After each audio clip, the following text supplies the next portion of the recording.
In this video, I'll show you how you can change the app view on your OnePlus Watch 4. So let's say for instance you'd like to change the view of these particular applications. It's pretty simple. All you have to do is go to the settings.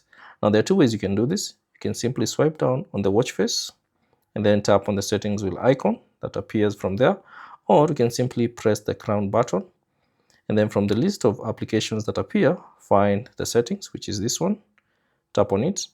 And then within the settings, scroll down and select general, and then scroll down and you should see the app view. So tap on that, and there are three options. There's the planet view, which is the default one.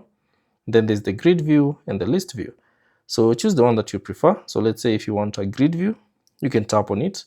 And then once you go back, you can now see the applications have been arranged as a grid, as you can see. Now, if you change it to the list view, so let me just go back to general, app view, and then choose list view, you can now see the applications have been arranged as a list. So that's basically it on how to change the app view on your OnePlus Watch 4. Thanks for watching. If you have any questions, leave them down in the comment section below, and I'll see you on the next one.